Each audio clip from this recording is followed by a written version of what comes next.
Good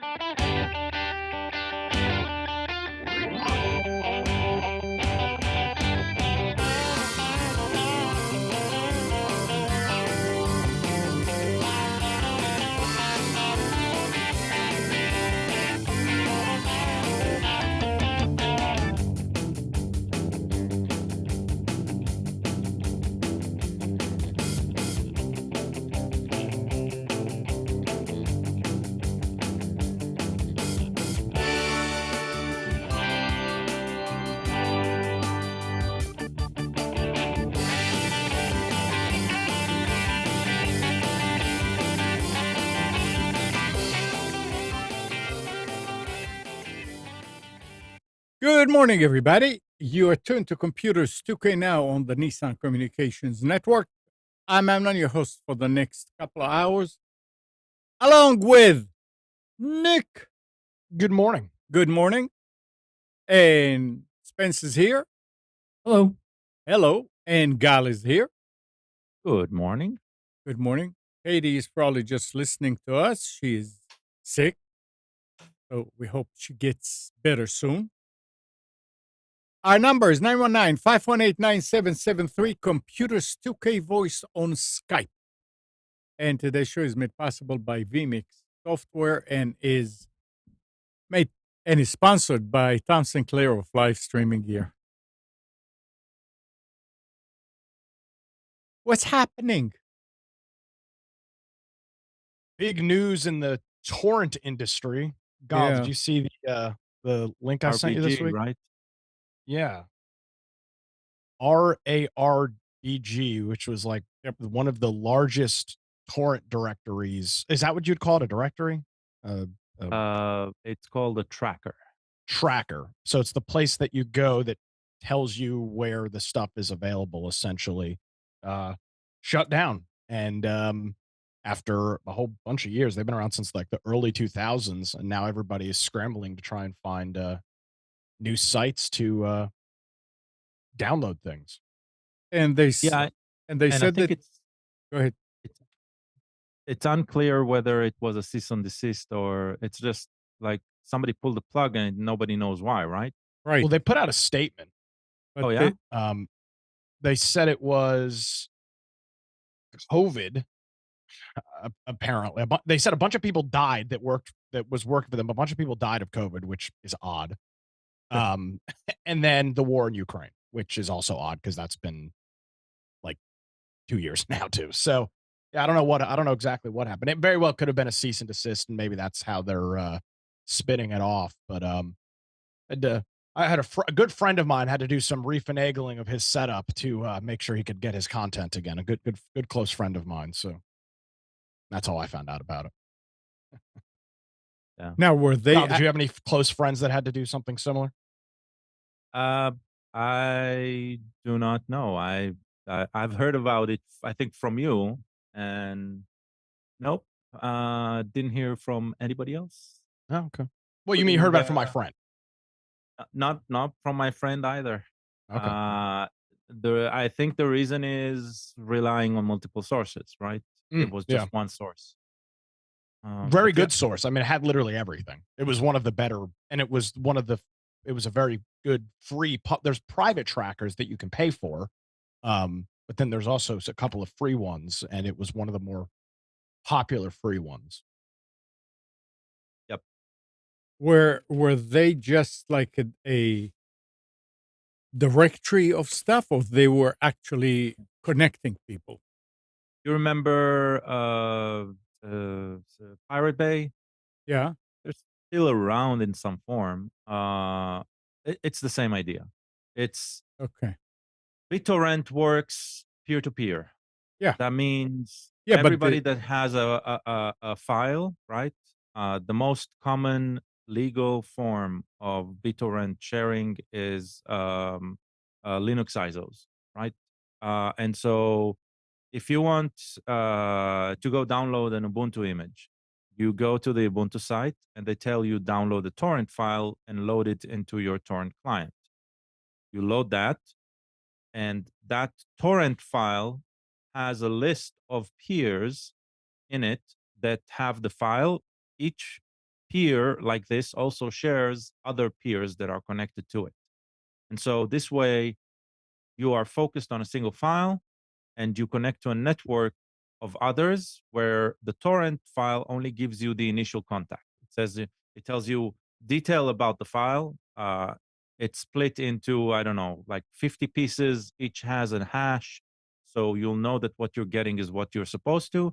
And then these pieces, they start being transferring throughout the peers of the network around that file. But that's just a single file. I want to find a file that might be available on the network. I go to a tracker with a search engine and I ask that tracker, do you know where file XYZ is available? And it gives me a list. That is what RARGB was. Right. So it's sort of like a directory that just like a matchmaker that you ask him, hey, do you know where I can get it? Say, oh yeah, Exactly. over here. So that was But it's a central hub, right? It's a right, but central it hub. doesn't house any actual Any of the content? No. right. So that's the reason I'm asking this is so how can it be a cease and desist? What are they doing? This is like Because me. if all of the content they are sharing, right, is illegal, if I want to say, hey, I'm not selling any drugs, Right. right? But you have this website, Yeah. and people can come and buy drugs from sellers here, Right. right? Then I am the main target that where law Law. enforcement will go through, right? Huh. This is the same thing. If people cannot get to the hub, then They can't they get cannot to. get to the endpoints. So that Yeah. is, Good point. yeah. Yeah. So like Amazon, if Amazon will allow a seller to sell illegal goods, right? Amazon is going to get a slap on the hand. They'll do their best to say, look, we didn't do our due diligence better. We'll do our due diligence better next time. Mm-hmm. And they have the lawyers to back them up. But a site like RGB doesn't have that power, even if all they do is just broker.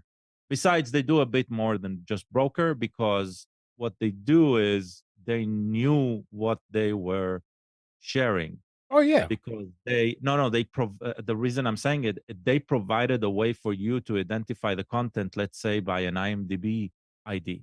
So you know you're looking for a specific movie or a specific TV show episode, right? It'll tell you, oh, that it's that file. So they can't claim ignorance, right? They don't have that benefit. All right. They indexed the content that is being shared. Mm-hmm. They were an active participant here.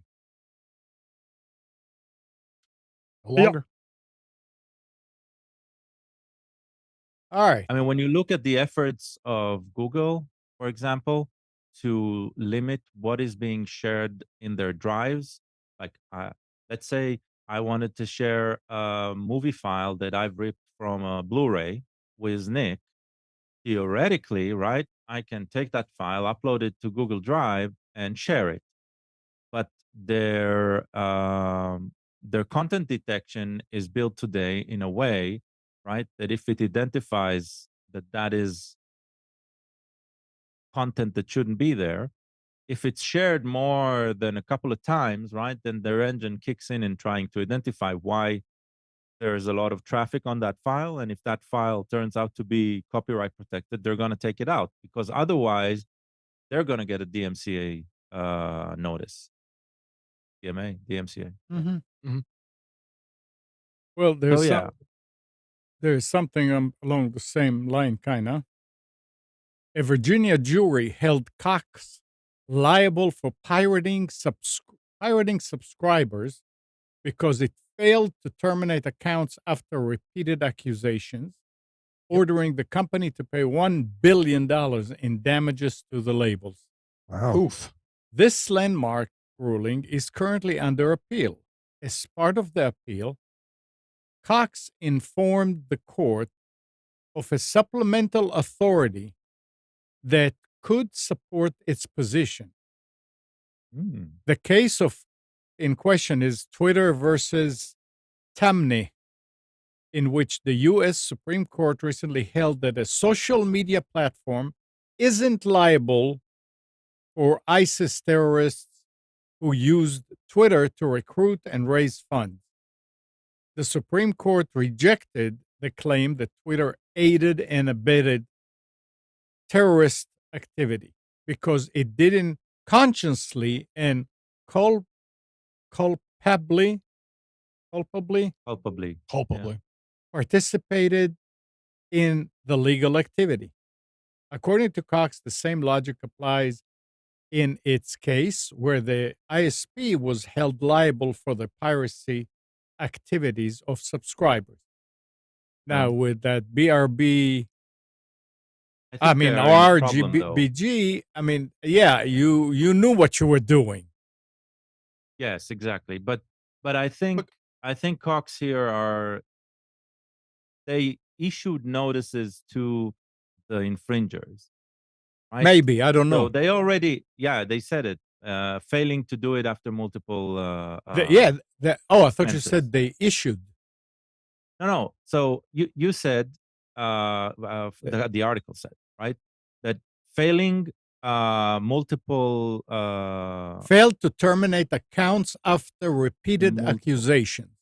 Yeah. Right, repeated accusations. So there was action, Yeah. right? It's just there wasn't any definitive action. Well, yeah.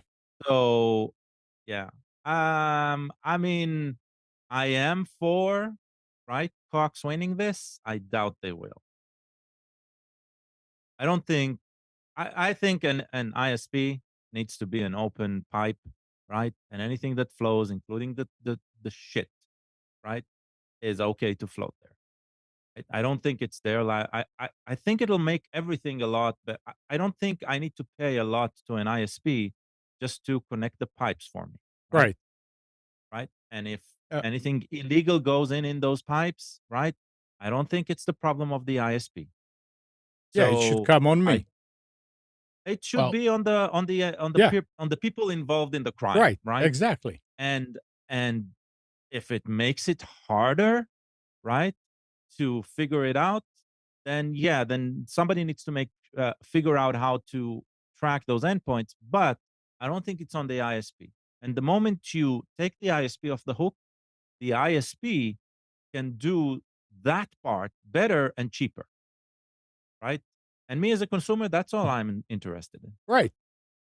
It's almost. I mean, when you said that, the first thing that came to mind is, what if I go and I rob a bank, and I go out and I get into my getaway car and I drive? Do they sue the city for providing the road for me to get Exactly. away? No. now that's a little bit different. I know it is, but I mean, that's the first thing that comes to mind. I'm paying taxes to be able to use the road to connect between places. But if I use it for illegal, Yeah, but it comes down to the point that Gall made of, the companies that own the copyright reach out to the ISP and say, "Hey, somebody on your network Yeah. is infringing. We don't know who they are because we don't have that information. You're the one that has it. Do something about it." And they didn't. That's where the issue arises. It's when there's to me, and- the issue is the contact point. The idea that the ISP is going to start anytime anybody, by the way, visiting these websites is not illegal. right. They're indexers, they're directories. Now, downloading the content, that's where you get into the legality of it. But those sites are not providing the download. They're providing a tracker link, and it's peer to peer. I'm downloading it from Gal, from Spence, from you, Amnon. Yeah. That's where I'm getting the file from, not from them. So it's I don't know that the bank analogy is necessarily the same.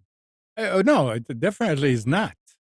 But it's the first thing that came to mind of who provides you something. But I mean- again, it's the provider. It's also the notice.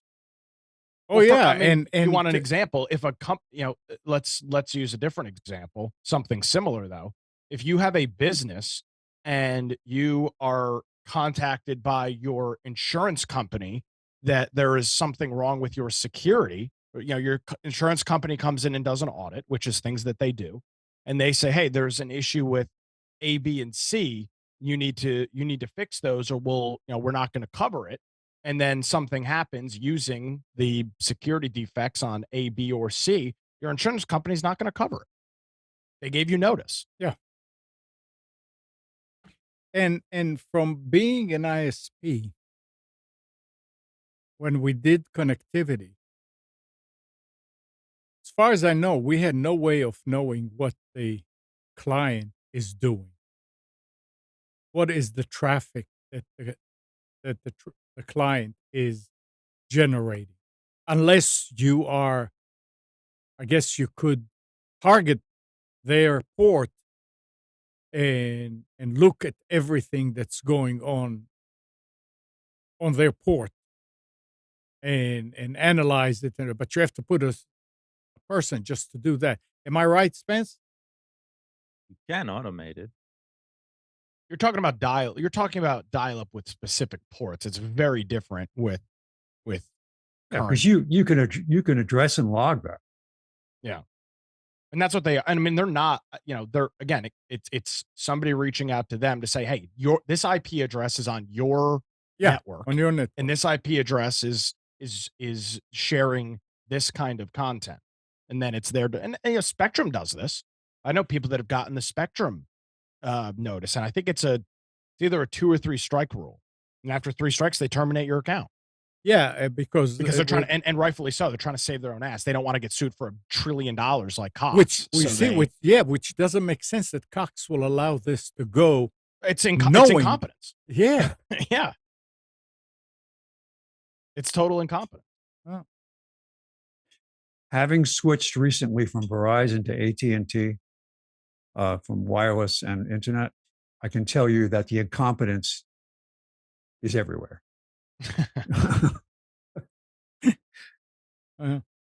When we have a moment, I'll tell you about my fiber gateway issue. Let's do it. I had an outage, and the outage was not, at the time, I thought the outage could have been the gateway. So we're fine. We're home. Both of us are home, doing things, coming in, going out, using the internet. All of a sudden, stops. And it's out.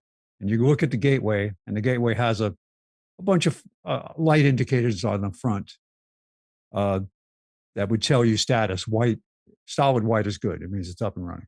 And there's blinking red, blinking yellow.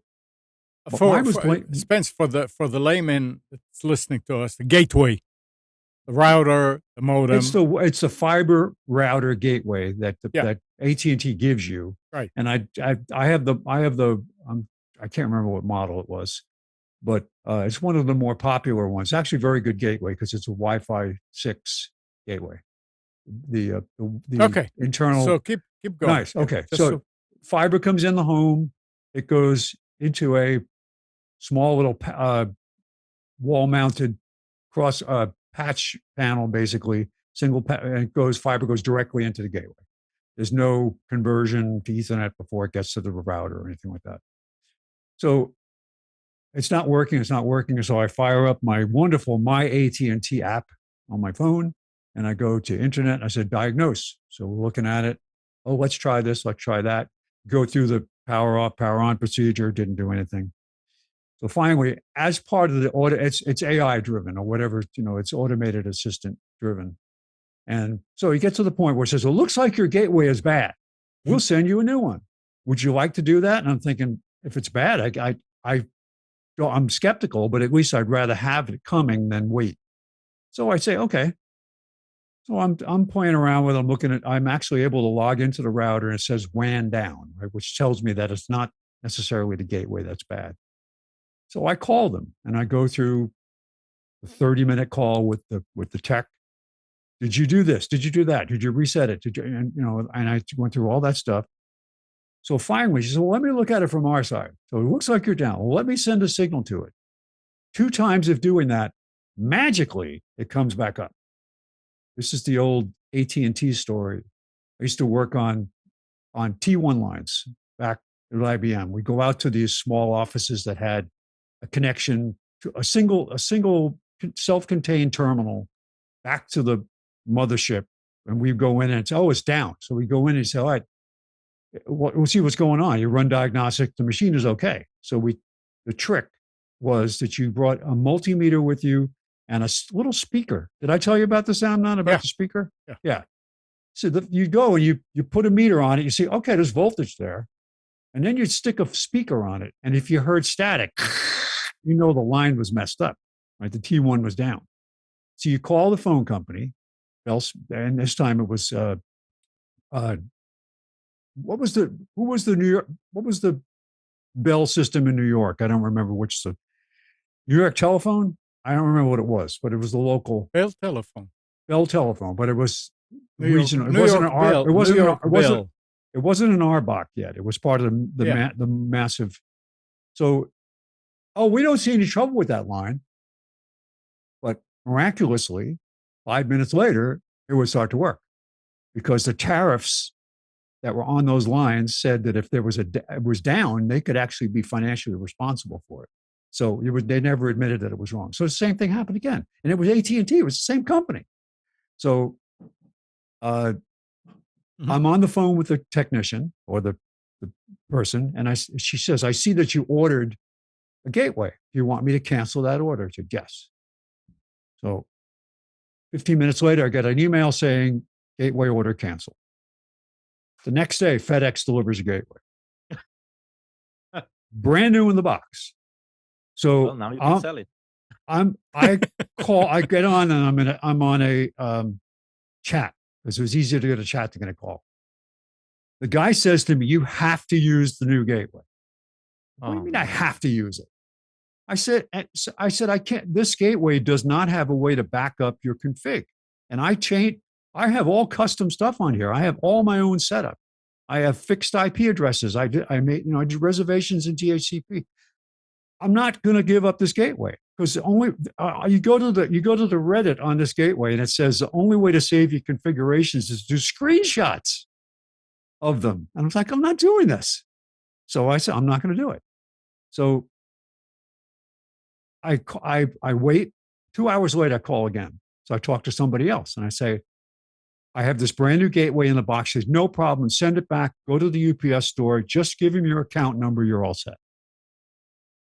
So I have a brand new in the box. I slipped a card in to the side of it that was, you could swipe and to say, this was unused. So I get to the UPS store. The guy goes, I have to take it out of the box. So they open the box, they take the gateway out and the power supply, they leave the fiber adapter in there, and that's all I need. So when I went online to look at my AT&T, it actually said that my gateway was down because it was looking for that serial number, the old one. Oh man. Or the new one. So but everything is working. But now it's working. I got the receipt saying that the serial number of the new gateway was the one that was returned because they sent me an RMA slip for the old one with the old serial number on it. I was so stupid. Oh, well. It's just. Yeah. But it's working. And I checked again and it shows my gateway up and it shows the actual serial number of the real gateway. So whatever happened in their system, it fixed itself. It was right after it came up, right after the order was placed for the new gateway, it showed my old one down. I was just like, I don't understand this. All right. Now, I want to bring that up. You're talking about the little box that mounts on the wall, the flat box? No. Okay. No. That's what I was saying. So the actual modem router. Right. They call it a gateway. Well, I mean, it's always a gateway. It was always called, but we know it as the. Yes. Yeah. It is. Yeah. Their system now. But that's interesting that you had one that had all kind of colors. Mine just has one white light on the front.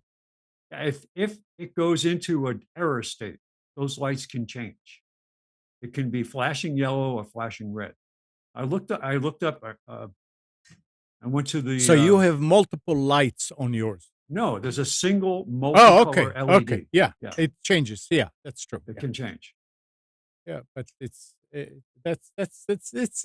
interesting. There's no doubt. They tell you one thing and they do something in the back. Yeah, So I'm saying, yeah. I'm sitting there with Pam, and I'm like, what would the person who has no idea how this stuff works do? Right? They And listen to what AT&T tech yes, support tells yes, them, and they follow it, and they yes. send back a perfectly good device that AT&T may just toss aside, not realizing, hey, there's nothing wrong with it. No, they refurb those things. I mean, not every one that you get is new. Like when a tech comes out, if Yeah. you have a tech that comes out, then they might not always have a new one in the box. I mean, they go through and test those things. Oh, At least I believe I believe that they do, because I've had techs. I'm trying to think of what it was. Maybe it was when I switched from AT&T back to Spectrum. The modem that they gave me was not brand new. It didn't come in a brand new box. It was just the guy just brought it in. So Amnon, how many users do you have still using dial-up modem? 3. Amazing. Yeah. Have you decommissioned most of your ports, or are they all still there in case your dial-up ports? It doesn't cost me more to have 3 than to have 100. Yeah, It's whatever. that's right. That's right. You're leasing that out from somewhere Yeah. else. Yeah. I remember when you had the actual bank. I still have it. Yeah. That was pretty interesting. That. Yeah. Yep. All right. The talking about screwing up orders and stuff like that. Nick, last week we had those batteries. Oh yeah, the specials last week. The set Yeah. of what they 12-volt batteries. Right. So I went 18 ahead volt, and I researched it, and it's the same battery as the other 12-volt, the 1280, which Mhm. is an 8 amp hour. It's the same size and same everything. So I think that's the most I- common form factor too. Yeah. That one. Yeah. That's Yeah. the one that alarm systems use and all that. Right. Yeah. Yep. So I ordered, and it's less than half price. Because I looked the last time that I bought it was $20 and some cents. This one came, it was $50 for 6 of them. I got an email from Mighty Max that says we screwed up the order and we're very sorry, but we caught it. It was a software glitch. Wait, the special was a bug? No. Oh, okay. No, they sent out the wrong item. Oh, okay. I see. And they say, but we caught it and we sent out the right order. I see. So we're sorry, blah, blah, blah. So yesterday I got the battery. I go out there. I go out there and it's in the mailbox. I'm looking at it. I'm saying that's too small for 6 batteries. So that must be the other, but it was heavy. So I open it, and it's one of those much bigger gel cell 12-volt, the one that has terminals with screws on it and everything. So I put it aside and I write them. And I said, okay, and because I'd never replied to their notice. So I decided, okay, I'll reply. And I said, well, that happens. I can understand this. But what do you want me to do with the wrong battery? They sent an email back and they said again, like, we're sorry, and and we asked our shipping department. They didn't say that they asked them for this. There was nothing clear about that they are addressing my question.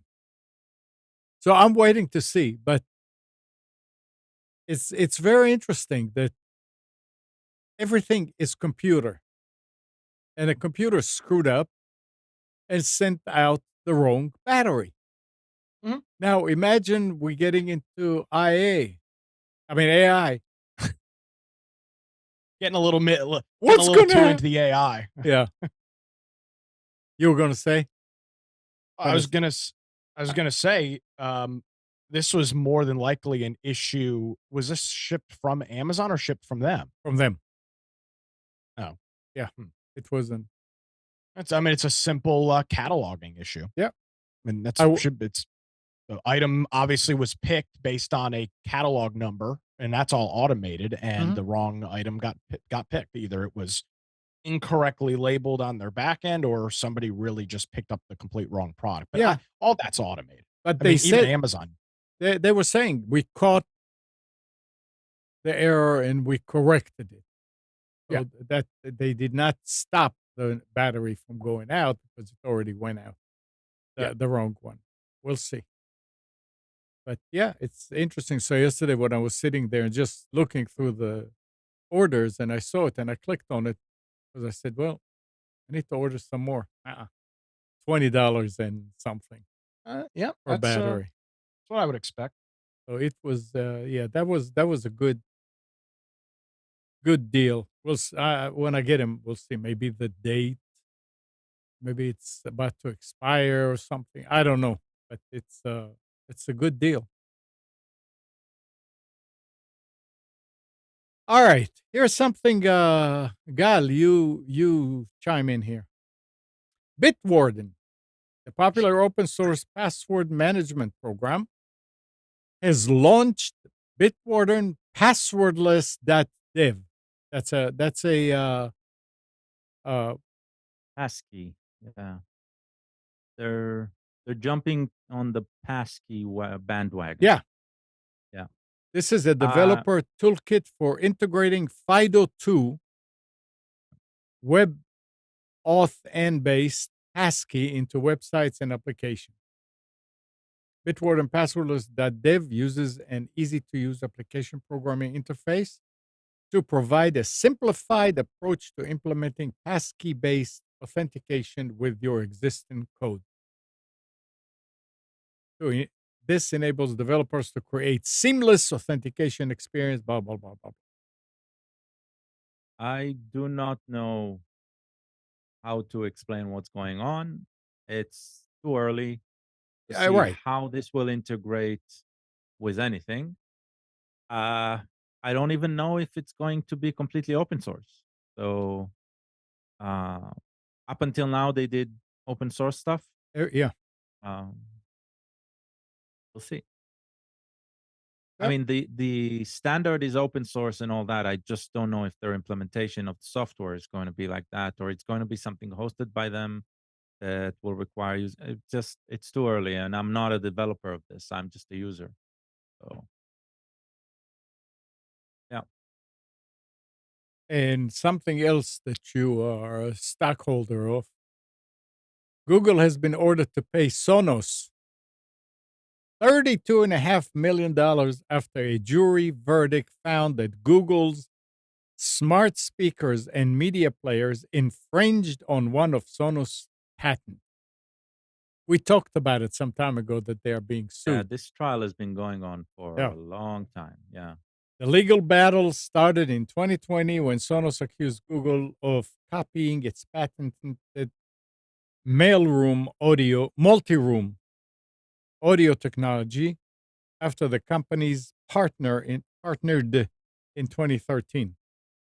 Sonos went on to win its case at the U.S. International Trade Commission, resulting in a limited import ban on some of the Google devices in question. Google has also had to pull some features from its lineup of smart speakers and smart display. So now they may, I mean, probably are appealing it and everything, but 32.5 million. A drop in the bucket for Well, Google, yeah, right? for Google, absolutely. So the only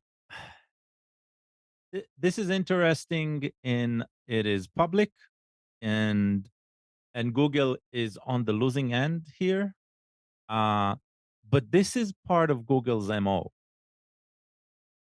When they want something, right, in their arsenal, they start by starting a partnership, collaboration, right?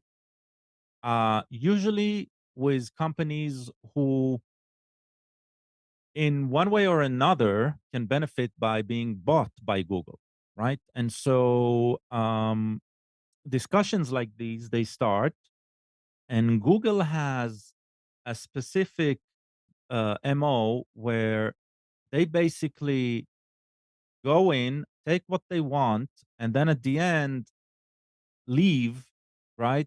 And not worry about anything. They don't buy, they didn't pay anything, they didn't get anything, and they have this new technology. Sometimes, very rarely, they actually buy a company like they did with Nest, like they did with Motorola Mobile, if you remember. Uh, but sometimes they just ditch them away. There's a fantastic series. It's not that great because there's a lot in the details compared to reality that isn't accurate about Google Earth, and a small German company that started something very similar to Google Earth. They felt ripped off. Uh, Court found that they were wrong, and the reality and the timelines and things like that, they don't really match. But there was definitely the what the series, it's on Netflix. It's a German series. I'll find the name in a bit. And it's what it shows, it's how Google comes in, right, makes a deal sort of, and that deal solidifies Google's out without being owing anything going forward, right? Right. Uh and this is practically, it feels to me like what Google was trying to do with Sonos.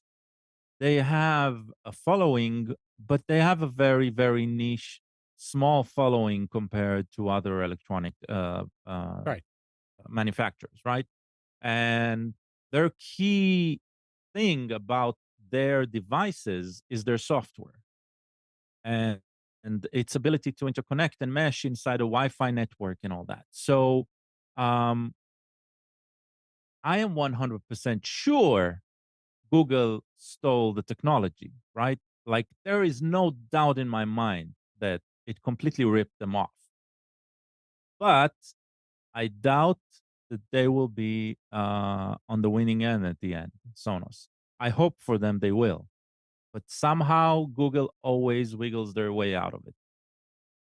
So yeah, it's To another wait part and of see. the Google do no evil part, right? That has long been the false. So yeah.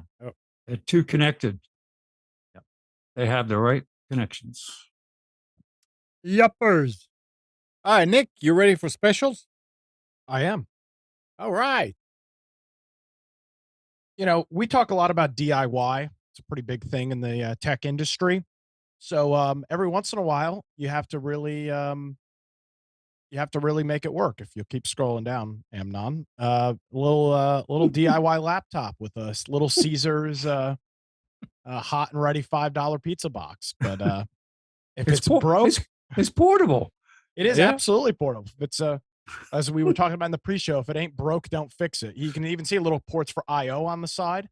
You can jam in a USB cable or something. Do you remember? Do you remember who was the comedian that would open a new device box and go, it's the smell of new tools or something like that.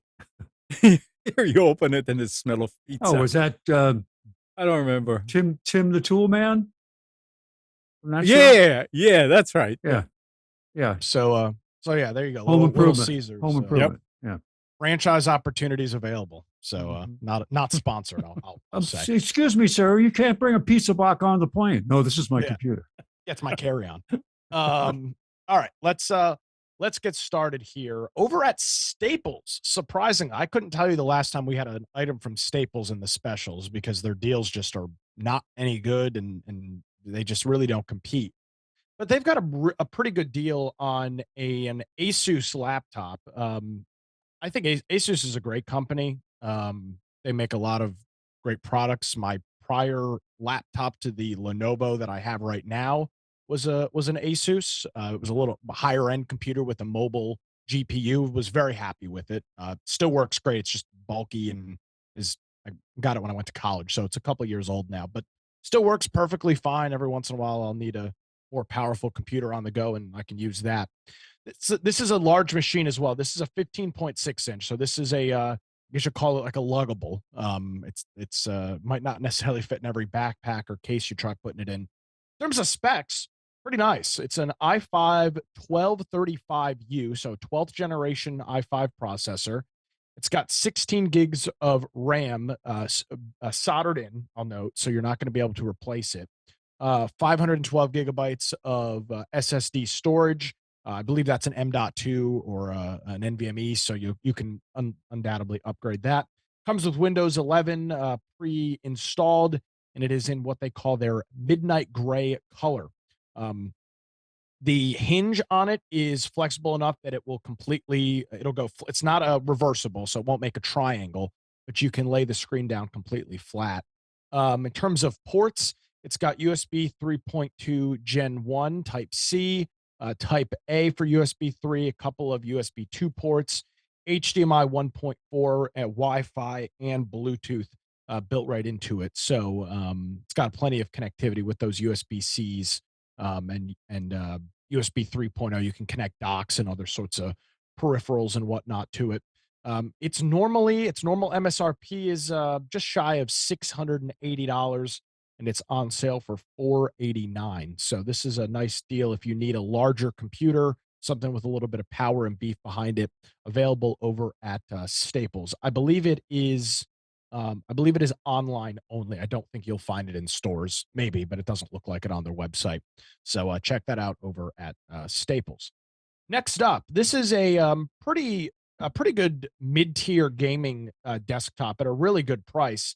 This thing's normal MSRP is $1,200, so you're saving a little over 40% on the price. This is an Acer brand, so Acer. The last one was Asus. This is their Nitro-based gaming desktop. Excuse me.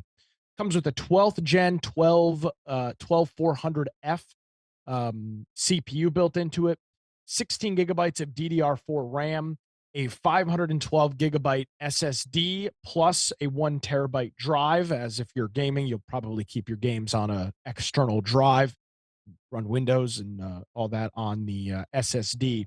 Comes with a GTX RTX 3050 video card and Windows 11 Home 64-bit on it. So this is, again, a good mid-tier gaming card. You look at the back of the computer, it's not got all the glam and the all the flashy ports and everything. It's a pretty bog standard basic computer. Gigabit Ethernet, couple of USB ports. Does not have any internal video, so you'll have to use the GPU. The F series Intel cards do not have a discrete GPU built into them. And then you get a display port, HDMI, and DVI port with the video card. This makes a really nice, powerful computer. You can do some gaming on it, as well as video editing and anything else that's requiring some more power. And this is available over at Newegg for $689. It's a pretty good deal if you're just not comfortable building something yourself, or you need a high power computer for some task. This would be fantastic as an entry point for playing around with powerful AIs, locally Absolutely. hosted because of Yep, the yep. GPU. And then the 3050 is nothing to sneeze at. It's not the highest tier card, but it more than suffices for many of those tasks. So check that out over at Newegg. Give me a second here. It looks like, well, no, it looks like okay, I don't know. Slick Deals is saying this deal has expired, but I'm clicking on the Amazon link and it still looks valid. So this is a portable monitor. It's a 15.6-inch 1080p portable monitor that you can use in a couple of different ways. You carry it in a bag and you can connect it to another laptop and get a second screen if you're somebody that is needing two screens if you're doing a lot of multitask work with different spreadsheets or different programs. In terms of the port connectivity, it's got USB Type C. So if your computer has a C port and supports video output, just one single cable will provide the power and the video for this device. And then outside of that, it's got a USB Type A and HDMI, so you can connect it with a little 5 volt USB brick, and then connect anything that has an HDMI output, including a phone or tablet. I know that's what Spence used something similar to this to connect. This is the brand. This is the brand I bought. This is the one I bought. Yeah. Oh, okay. Well, then even better. You had good success with it. It's Yes. it's normally its MSRP says it's normally 189. I looked at the price chart and I've never seen the price that high. So it's always on sale, but it's normally $95 on sale. But then there's an extra $20 off coupon, which I'm going to add this to my cart real quick and just see what the price comes in at. Bear with me while I go to the checkout. And it does appear that it is on sale for just over $70. So yep, that's the deal. It's available over at Amazon. Just click through the Slick Deals. This deal has expired. It looks like it's still valid, at least for the next couple of hours. Next up, sorry, but the only weakness of this was the speakers weren't very good.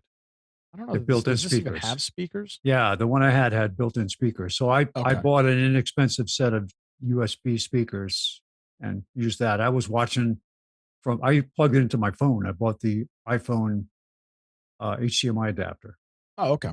And I was watching. Pretty much. Yeah, it was great because I highly recommend it. It's and it travels easy. It's got a decent case that the thing that holds it up in the back flips over to the front to protect it. Yep. Yeah, these are pretty cool. There's a lot of people making these. If you need one, they're pretty versatile, and pretty much anything that will display video, you can hook into this one way or the other. It's essentially a laptop screen made into a standalone monitor. Absolutely. All right, next up, if you are having issues with Wi-Fi in your house or business, maybe at the far ends of your property or something like that, here's a cheap little extender. And I say cheap, I mean cheap. $14 for a TP-Link, which they make plenty of reputable networking gear. I'd have no problem with a TP-Link product. Extender. Now, this has got a couple of things on it that make it cool. It does one-touch WPS connecting. So if your router has WPS, press it on the other end, and it'll do the handshake. You can manually set it up with connecting it to a phone in offline mode and setting it up that way.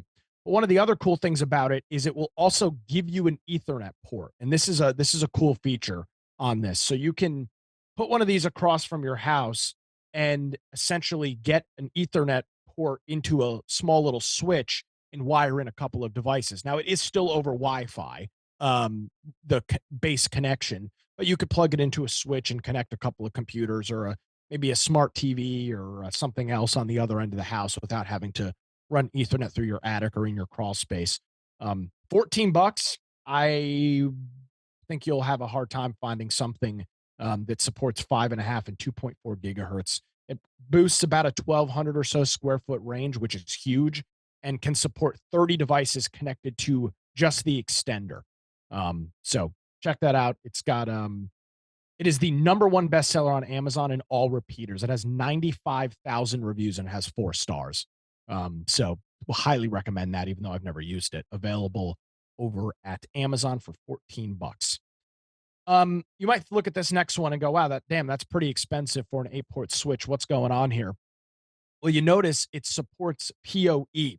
And if you're maybe, there's a lot of devices now that are operating off PoE, wireless routers, if you're getting wireless access points, Ubiquiti, or many other brands, those are powered via PoE. Cameras are supported via PoE. You can connect Ubiquiti or other cameras connected to PoE. So this provides a total of 62 watts out of the 8 ports built into it. The nice thing about this, silent operation. Normally PoE switches have a heatsink fan and they're loud. This one is fanless. It's just got a couple of heat sinks on it. So you can not only connect your devices at gigabit Ethernet but you can get some power. Plus, it's got an interface where you can log into it and set up VLANs and do a whole bunch of stuff. So this is a managed PoE switch. You can power phones and a whole bunch of other stuff with it, point of sales, smart lights, anything that will support PoE. And it's normally $100. It's 40% off. Save $40 available over at Amazon. That's a heck We of a love deal. Sonos. That's a Yeah, it good is a deal. heck of a deal. We love Sonos and we love Google also. Hmm. So here is the Sonos, what they call their Roam SL speaker. And you might be looking at the description, portable Bluetooth wireless speaker. What does that mean? Well, it means this: when you're home and you're in your house, this thing is connected to your Wi-Fi, and then you can use the Sonos app and cast and share stuff to it. Think about it like a home assistant style device where it's connected to the Wi-Fi. Unlike a home assistant device or voice assistant, Google or Amazon, it's a regular Bluetooth speaker when you're not. So you can use the same device, have it in your kitchen or living room at home, with the little dock and make sure it's plugged in. And then when you're going over to the beach or pool or out somewhere, you can bring this with you and it will act as just a regular Bluetooth portable speaker. Sonos makes really good stuff. Their ecosystem sucks. So if you're just looking for a Bluetooth speaker, you're going to have to get invested in the Sonos ecosystem, at least with their app and stuff, to use it on Wi-Fi. So just be aware of that. If that's a problem for you, then I'd probably skip on this. It's normally $160, and they've got it on sale over at Best Buy for $119.25. Pretty good deal on that.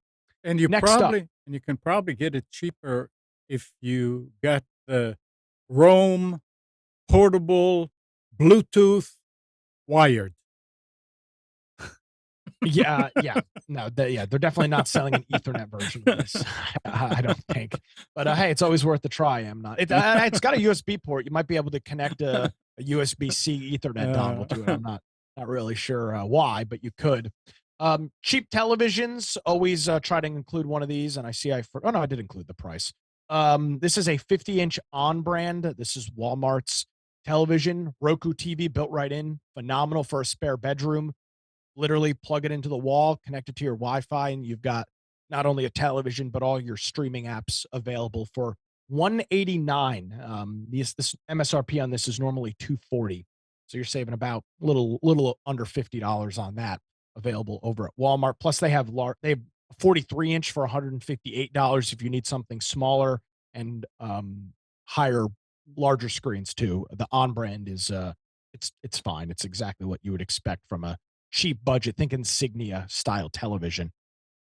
Next up is Hart, H-A-R-T, which I believe is Walmart's brand of tools. And they are running deep discounts on a whole bunch of stuff, Hart brand. So I included the link to the Walmart page for Hart. There are some phenomenal deals on here. You can get a 6-gallon stainless steel wet dry vac for $49. I mean, this is a big vacuum.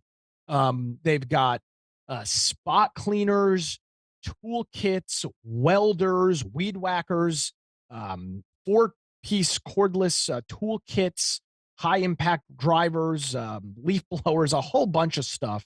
And this is all on sale for, I believe it says Father's Day.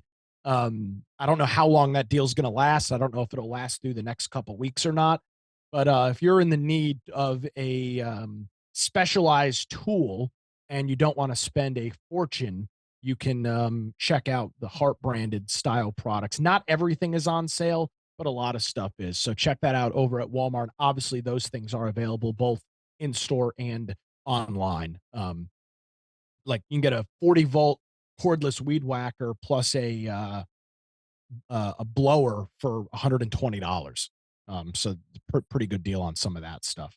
Next up is the Baseus Base US 10,000 milliamp power bank charger. This is it's normally $20, so it's not the deepest discount in the world, but you save a couple of bucks on it. It's got a USB-C port, a couple of USB-A ports, pretty bog standard battery backup if you need one. They're all pretty much the same, so you can check that out over at Amazon. Next up, for somebody that has an iPad that wants the Apple branded keyboard.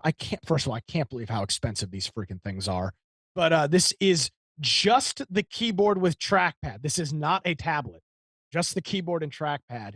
You can get this Apple Magic keyboard that works for the 3rd, 4th, 5th, and 6th gen iPad Pro 12.9 inch for $180. It sounds expensive. It is expensive. However, its MSRP is normally $350. So it's a pretty deep discount. You're saving nearly 50%. Available from Outer World Computing, OWC, which is a big Apple retailer. OWC has been making peripherals for Mac for 40 years, almost 40 years at this point. Seriously. So you can check them out buy that from them online. And then finally, I had this in the specials a couple of weeks ago and it popped back up. So I thought I'd remind everybody of it. This is the LaView 4 megapixel wireless smart bulb security camera. So you take a light fixture that has access to Wi-Fi in range, screw this thing in, and it replaces your light bulb, and you get a security camera that is always powered. You don't have to replace batteries as long as keep the light on.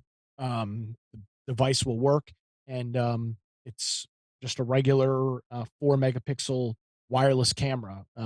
You have to use the LaView app. I'm sure you can break this and use it with something else, but for $20, it's a pretty good deal. That's you're saving 50 or 65% on the product cost. It's normally $50. Available over at Amazon, and those are our specials here for the first show of June. So you're saying that Motel 6 uses these because they keep the light on for you? They do. They not only keep the light, but they'll keep one of these in your bathroom. That's so you it. can they can check you out while you're stopping by the clean. What's the guy's name? Bob Womack, something what like the that. hell? Yeah, Let's see. Bob. Yeah, I know what you mean. I hear his what is his name? Tom Baudet for That's Motel it, Tom 6. Baudet. That's it. Yeah.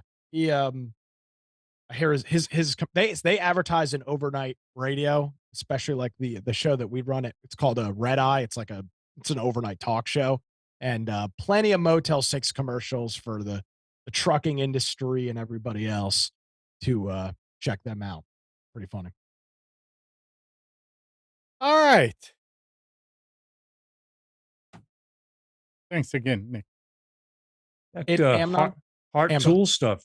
It's amazing what they have. They have six battery powered tools for $149. Yeah, they have a bunch. I mean, it's cheap Chinese shit. Let's be honest. I mean, it's the same kind of Harbor Freight style tools, but again, for specific, like they have this one other thing on here.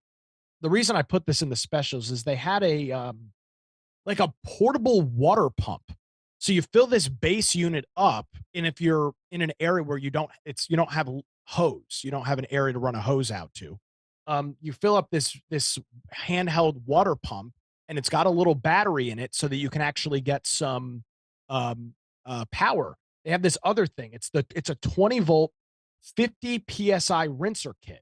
So it's not high. 50 psi is not crazy power. But it's more than enough to water and clean things off. 50 psi is enough to clean things out.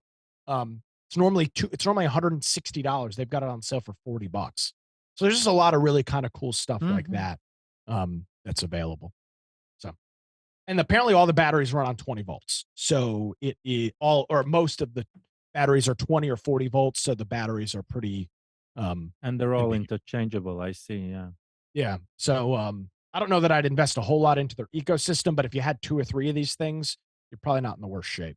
I would say a good bundle for somebody who's just starting out, wants to have some tools for occasional use. Yeah, absolutely. You don't have to go with DeWalt or to start with. So, yep, pretty good stuff. And there's nothing wrong with these for occasional use. I mean, exactly.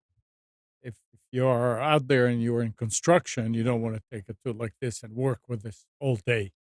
Yeah, it probably won't last. Anyway, but there was also a keyboard in your specials for Apple. Yeah, right? The Magic Keyboard. Yeah. So a U.S. judge has approved Apple's $50 million class action settlement resolving consumer claims over certain defective MacBook keyboards in a ruling that spurned challenges to the deal. U.S. District Judge Edward Davila in San Jose, California, federal court, in his ruling, called the settlement fair, adequate, and reasonable. 11 consumers from New York, Florida, California, Michigan, and several other states were the lead plaintiffs in the national class action alleging consumer protection and warranty claim. The lawsuit accused Apple of failing to provide sufficient repair or troubleshooting help for certain MacBook Butterfly keyboards made between 2015 and 2019. This has been going on for some time. And I don't know how many people are on the class action suit. But you know why it's been going on for some time. Because it's Apple. Try to find a judge who doesn't use a Mac.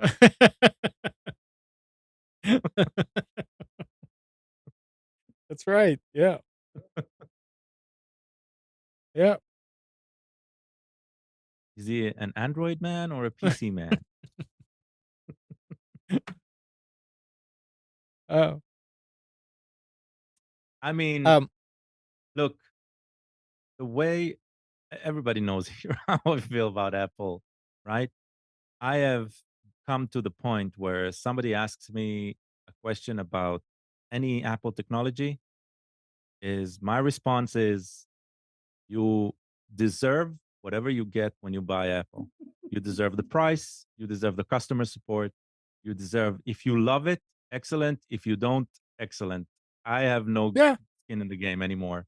It's like, yeah. Yep.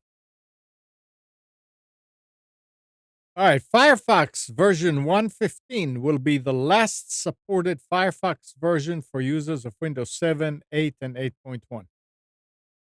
If you are using these versions of Windows, you will be moved to the Firefox Extended Support Release, ESR, channel by an application update. Mozilla will provide security updates for these users until September 2024.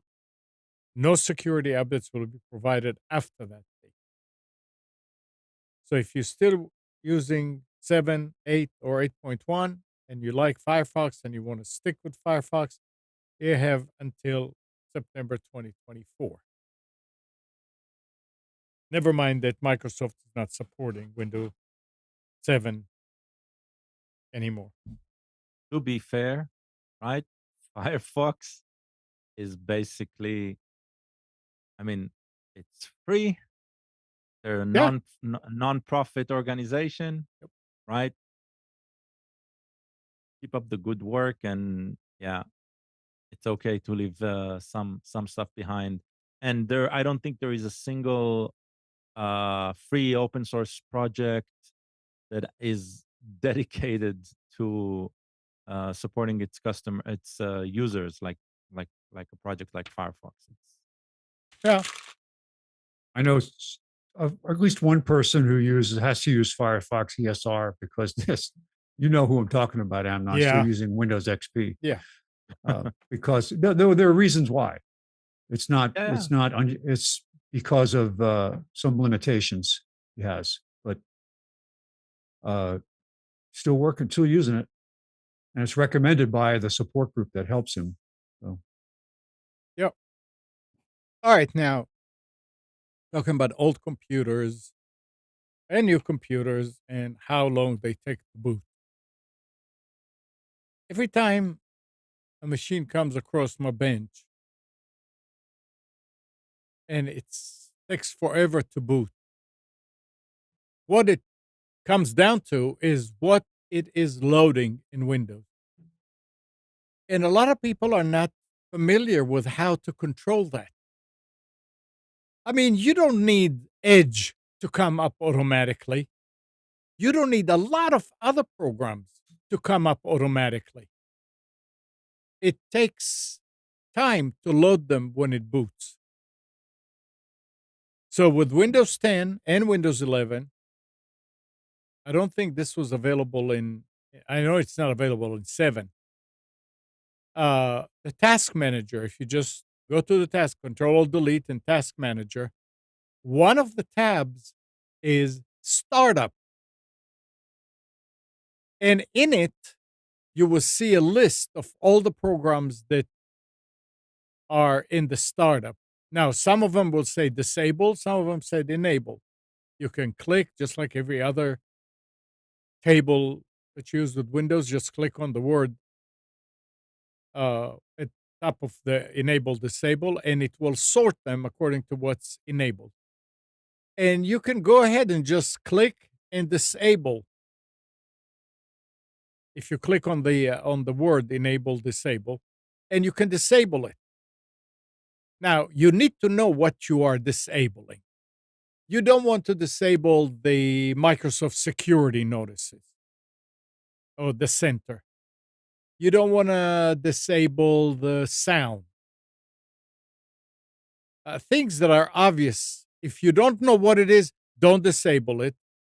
Go ahead and see what it says. Write down the name of the process and then Google on it and see if you need it.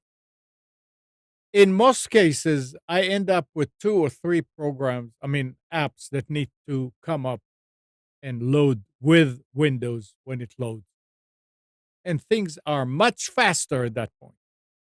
Now, you are not changing anything permanently. All you do is you say, I don't want you to bring it up. When I need it, I'll bring it up. Take a look at that and see. And if there is something that you always find out that computer comes up and right away you have to go and click on something, maybe you will find that program in that list and you can say, hey, enable that one. This will save you some time because obviously you start it every time. But for the sake of having faster boot ups, uh, go ahead and disable a lot of stuff that you don't need. I mean, you don't need Adobe Reader.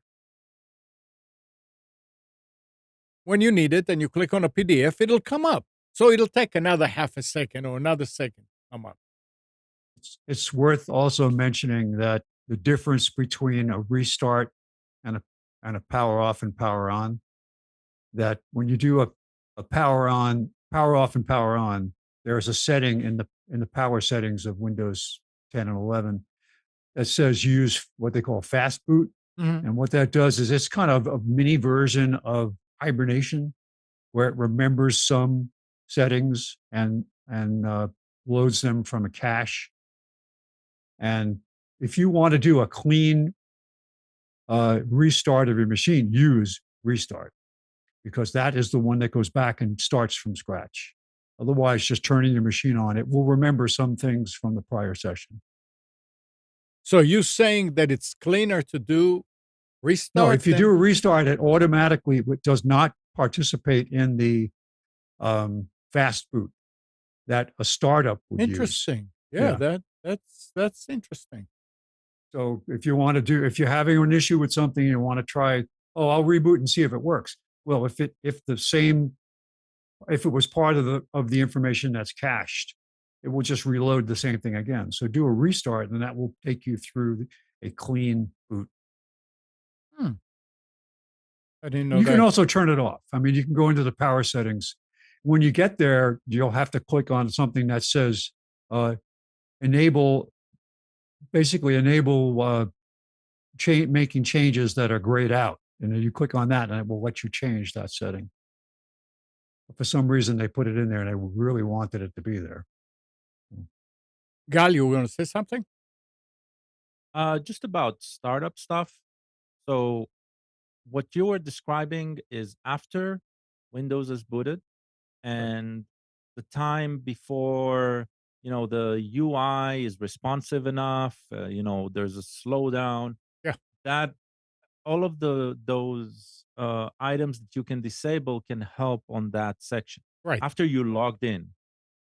But sometimes before the login, even if you have a default username and password set up, before that login process, before you reach that login process, you can also shorten that time up, but that will require stopping stuff like services.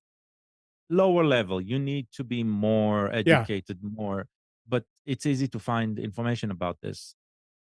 The best tool to use is a Microsoft sysinternal tools by the name of Auto Runs. If you just Bing or Google or DuckDuckGo Auto Runs, you will get to the page, and you can download it. And it's a very nifty application because it lists everything that can start up without user interaction. Stuff that are plugins to Windows Explorer, services, um, objects that are loaded by other applications in the background, and you can just choose to disable them. You can damage your system this way, right? Be If you careful. don't know what you're doing. If you suddenly Yeah. shut down something that is mandatory critical, Right. but it is definitely, if you're interested in seeing how things affect your system and what can be taken off, I would recommend looking behind the scenes with that. Auto Runs, very Hmm. very very good piece of software and it's available from Microsoft. It's not. Interesting. All right. Good.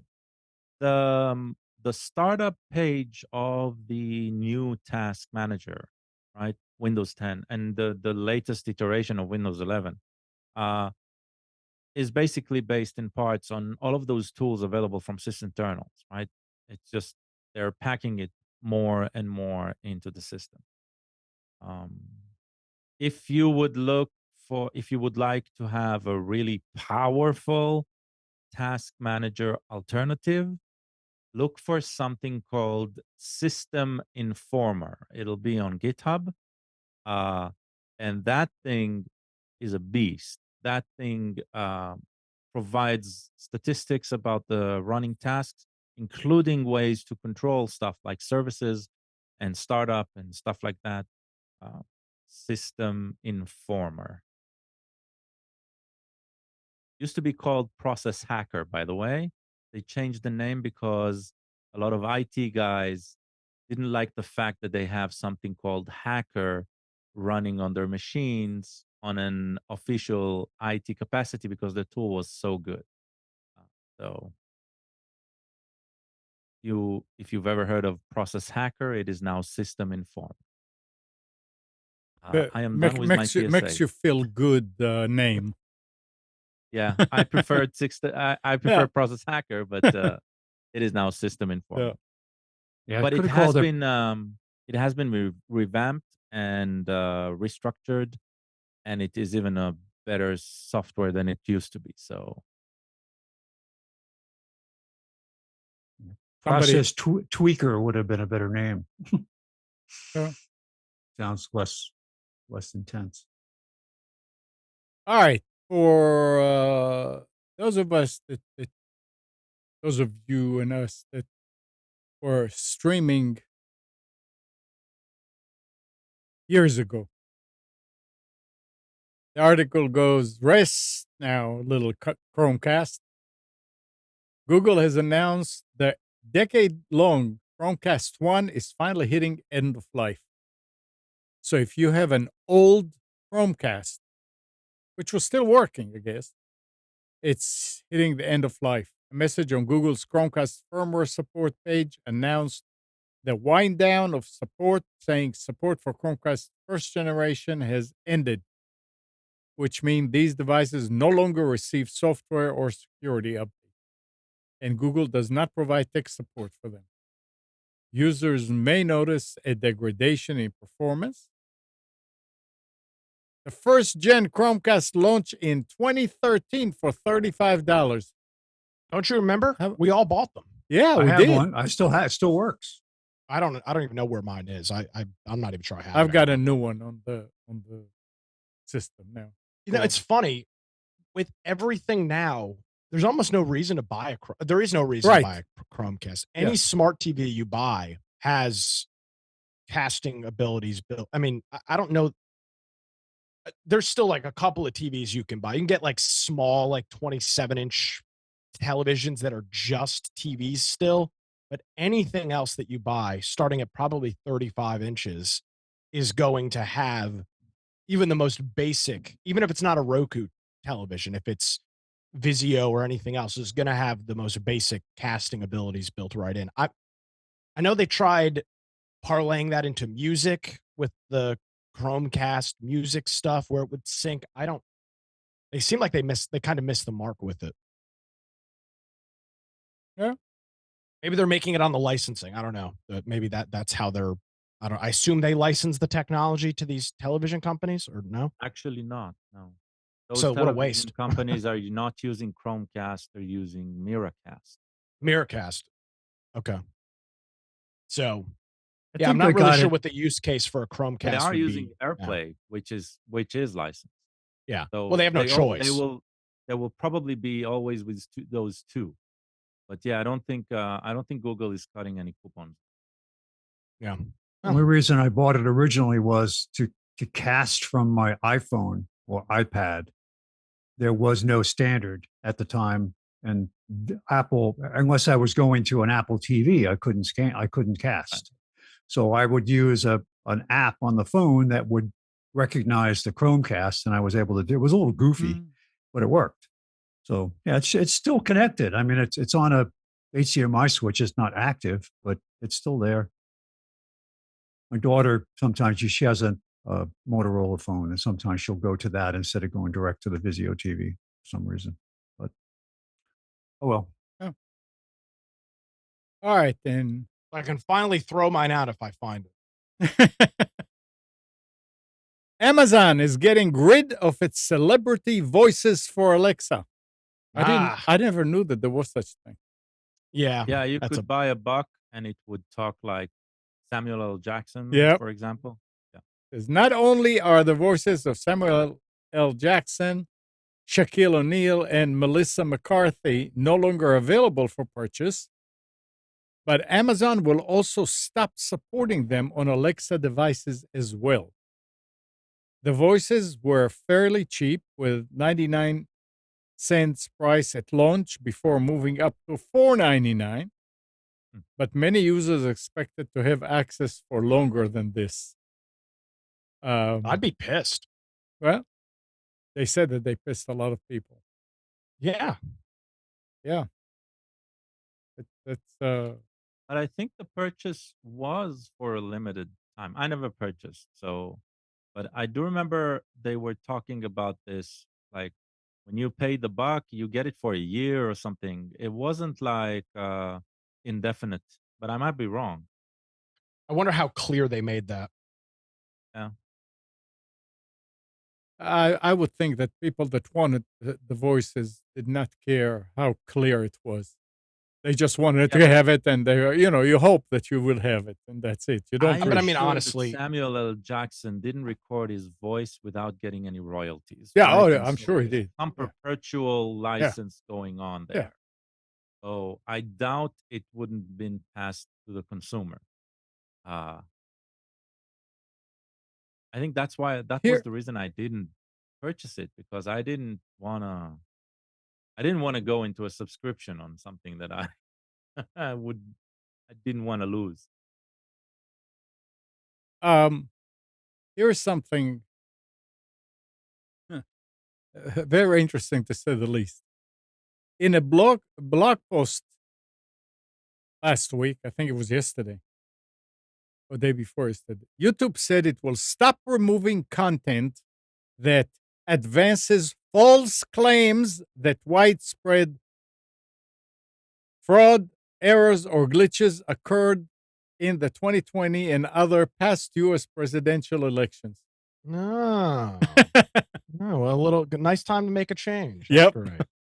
The online video platform says that the ability to openly debate political ideas, even those that are controversial or based on disproven assumptions, is core to the functioning of democratic society. Wow. Fuck them.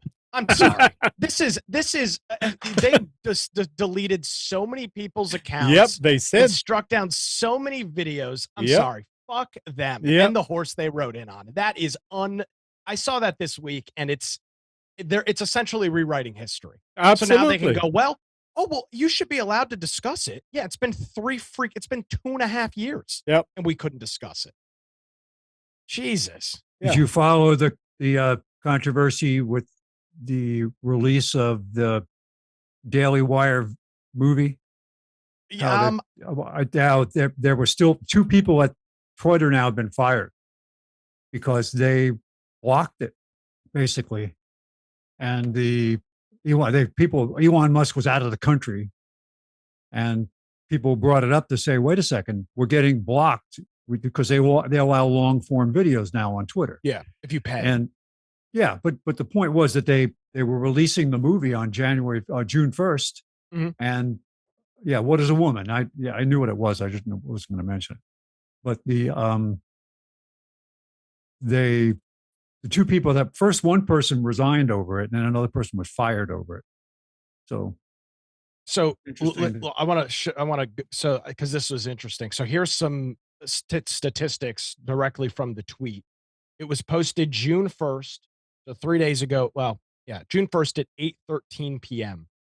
The video right now has 157.5 million views on Twitter. That kind of reach it's remarkable. When you take the guardrails off and stop with the nonsensical algorithms, what kind of reach? This is what Twitter has been.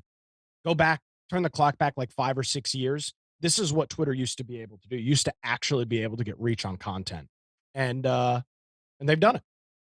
157 million views.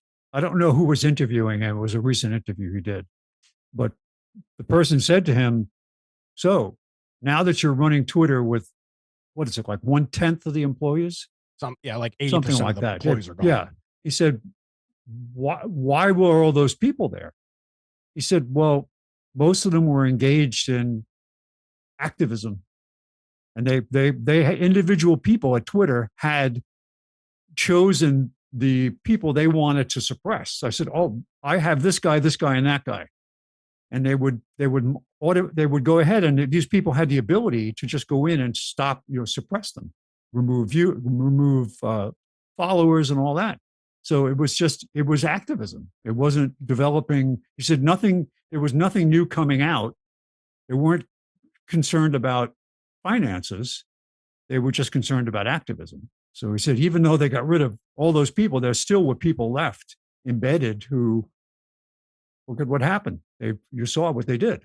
And these are, so. Well, here's some other good news to pass along. Breaking right now. Chuck Todd is officially leaving Meet the Press. So that's that's great. To be replaced with another hack. Another hack, yeah. Yeah. Interesting.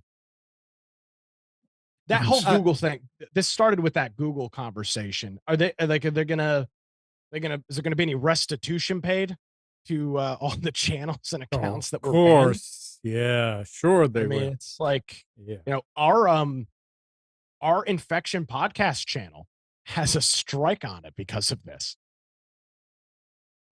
Brian made a snide remark, passing comment about the election, and it got a strike on our channel, which is just the most ludicrous thing in the world. But yeah, pretty funny.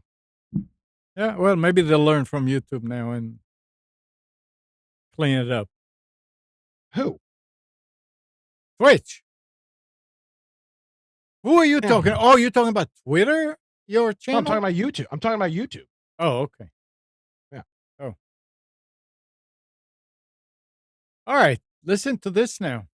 Talk about Microsoft years ago.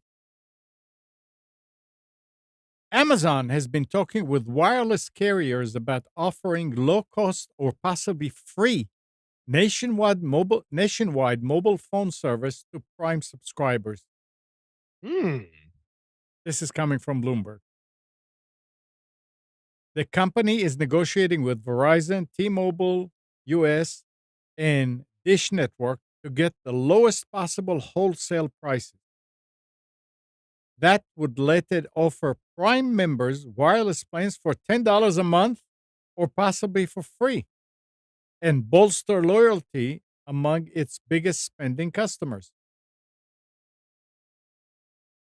The talks have been going on for 6 to 8 weeks and have also included AT&T at times, but the plan may take several more months to launch and could be scrapped, one person said.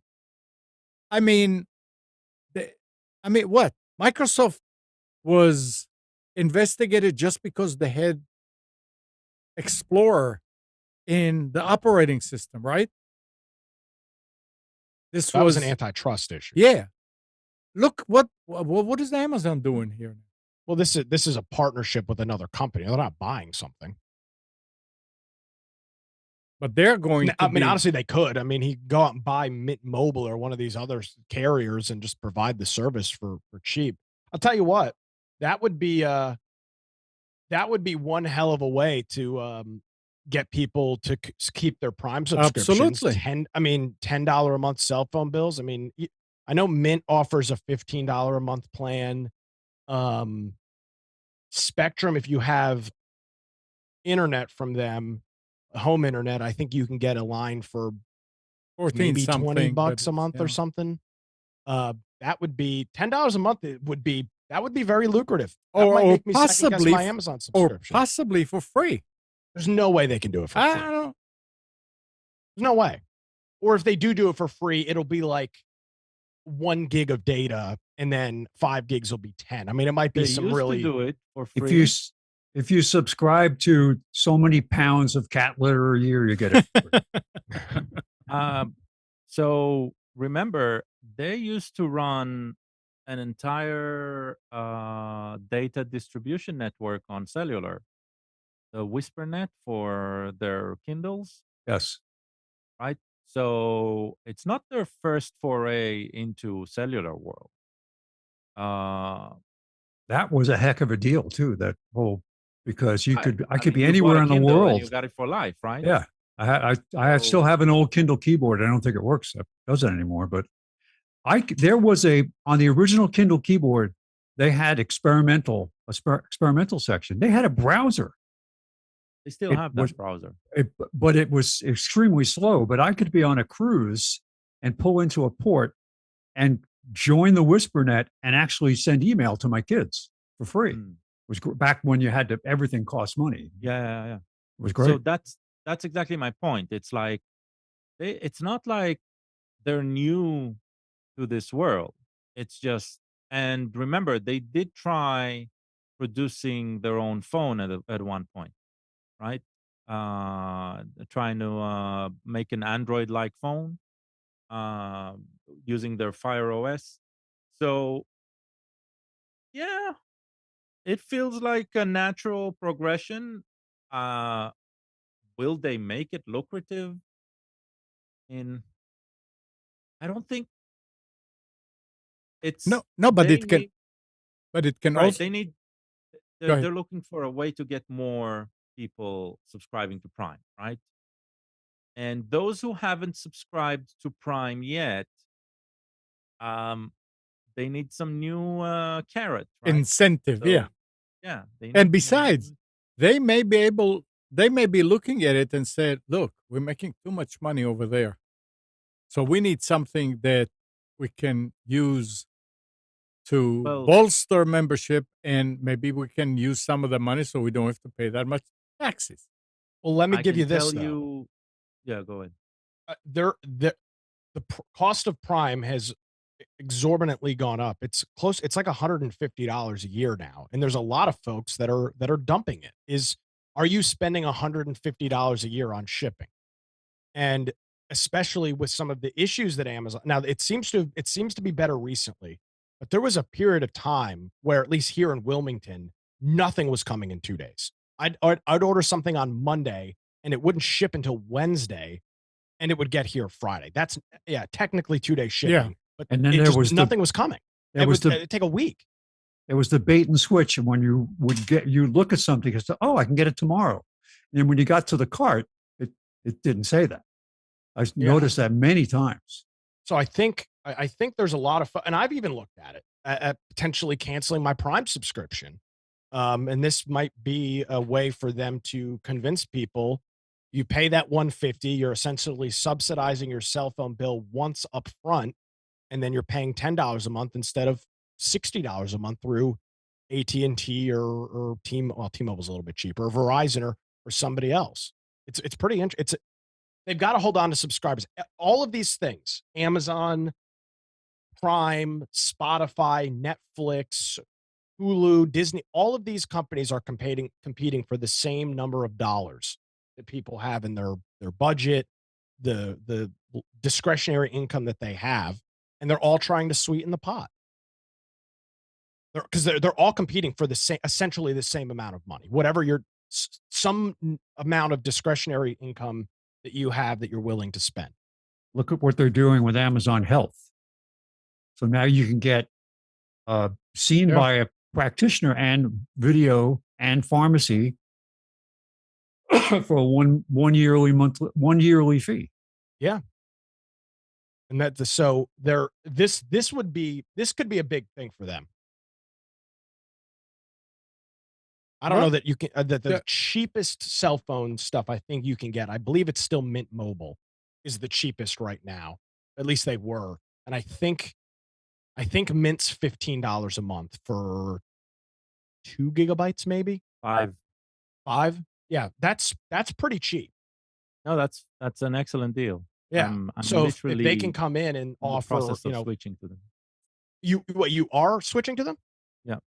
I'm using What are you how do you T-Mobile's today, and I'm switching to their system, which is based on T-Mobile. So I know reception isn't going to be a problem. Um, yeah, I'm gonna instead of paying closer to 100, 120, I'm gonna pay 90. yeah, that's a pretty big savings. Hmm. Yeah, and there were studies that showed that people really are not using that much data. Of Everything course not. is Wi-Fi now. Everywhere If you you're go. diligent in connecting to Wi-Fi, you do not need a lot of data. What happens is those who subscribe to unlimited, they never read the small print. And unlimited is today is unlimited 2G, maybe 3G, right? But you get 4G and 5G for a very very limited amount. Even Mint's unlimited is 40 gigabytes, right? It's 40 gigabytes of 4G, 5G, and then it just drops in speed. So unlimited only exists on probably 2G, maybe 3G, and it doesn't really exist above that.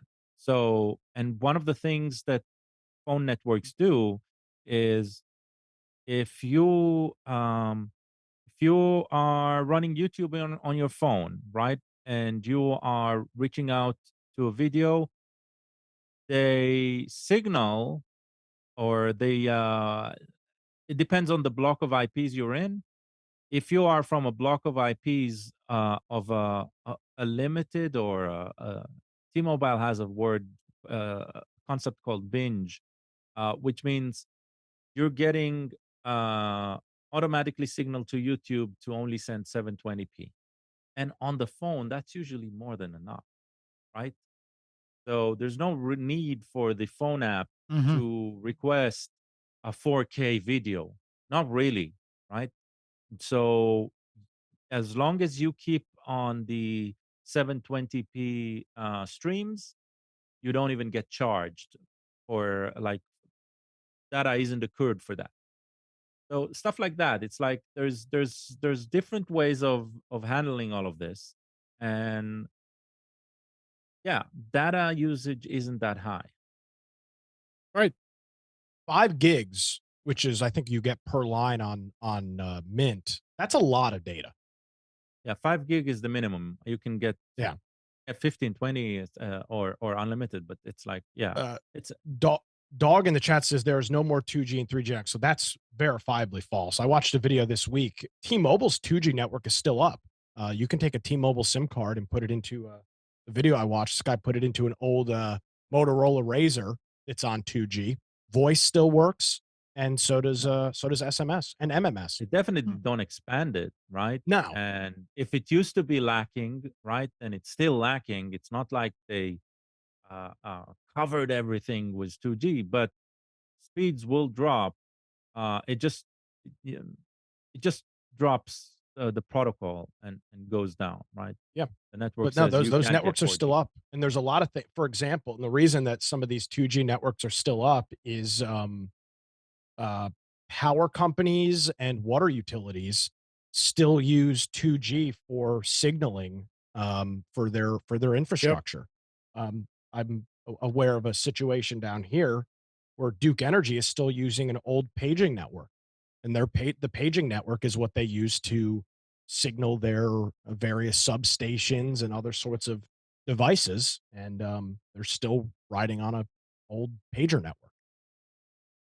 And And those, correct me if I'm wrong here, those are not encrypted, No, they're probably not encrypted. They're not. They're undoubtedly not encrypted. which is It's terrible. probably a huge loophole. Um, but yeah, I mean, a lot of these older devices are still communicating, and I mean the to do that sort of infrastructure upgrade is likely to cost these companies tens of millions, if not hundreds of millions of dollars, depending on their size and their scope. Very expensive. Now, I Yep. think T-Mobile is shutting theirs down. See if I can. I was reading about it. They're shutting down their 2G network in April of 2024. So in about 9 or 10 months, they'll be shutting down their 2G GSM network will be retired.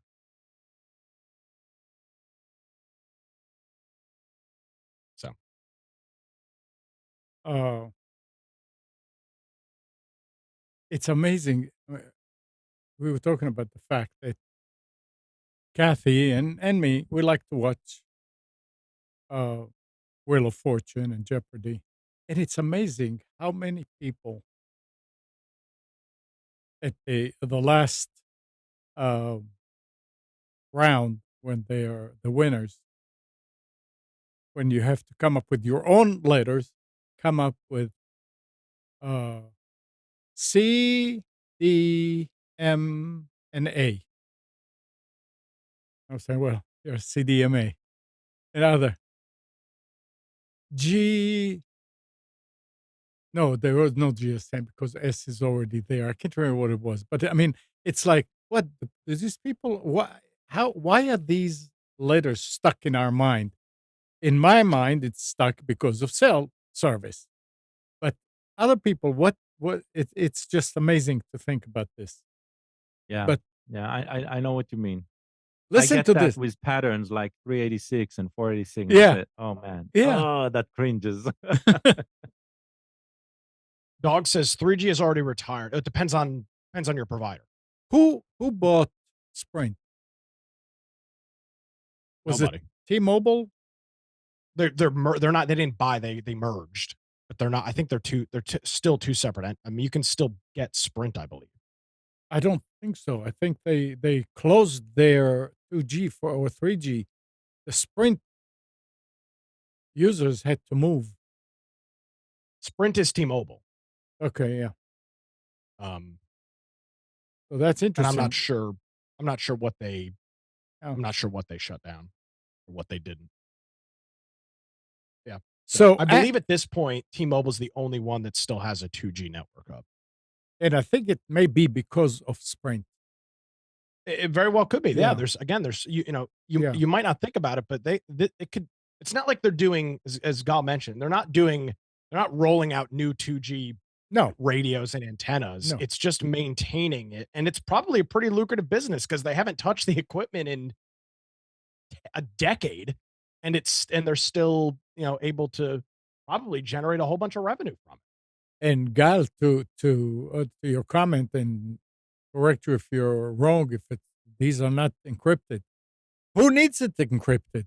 Nobody can listen to it anyway outside of a very No, but you can, if it's not encrypted, you can inject anything that you want. If Oh, yeah. that is, Yeah, if I that is see. controlling power consumption, Yeah. right? That is a big deal. Yeah, okay. Yeah. Yeah. True. That's the point. The reason Uh you do not send something, mail, regular mail, right, on a postcard, and you do it on an envelope, right, is just because there's the aspect of you don't want anyone seeing what's written, but you also don't want anyone writing instead of you, Yeah, right? right, they can So add to it. yeah, Yeah. yeah. I know you don't watch television, Gal, but have you seen the WhatsApp commercial? Yeah, I did, yeah. No. So it's like it's staged in like a post office, and this guy comes up and is like, "Hey, I want to mail this letter out," and the guy goes, "Okay," and he pulls a carrier pigeon seemingly out of his ass. And he's like, "Oh, we're just going to attach the letter to this carrier pigeon," and of course, I mean it's a staged commercial, but they're all Yeah. like, "Well, I don't want that. I want to make sure it gets there and it's secure." And he's like, "Well, yeah, but you're using SMS, and that's not secure at all." And so it's a commercial for WhatsApp with Yeah. encrypted messaging, but it's an interesting, like what you described. Would Yeah. you mail somebody a check via carrier pigeon? No, you're going to put it in an envelope. Exactly. Yeah. Yep. All right, switching here. Amazon and its subsidiary Ring have agreed to separate multi-million-dollar settlement with the U.S. Federal Trade Commission over privacy violations involving children's use of Alexa and homeowners' use of Ring doorbell cameras. Amazon Lunch money. Yeah. Amazon will pay $25 million for failing to delete Alexa recordings as requested by parents and for keeping them longer than necessary, while Ring will pay $5.8 million for mishandling customers' videos. Did they ever admit that they were mishandling or that anything was wrong with the way that the You videos said were? settlement, right? Yeah. Did you Yeah. read Probably not. how they tried to obfuscate and ignore this by oh no, we don't do that. I mean, Right. they Yeah, that's what openly they- lied, and they were using this information for gain. It wasn't just holding on to it so they could laugh at it. They were Right. using it.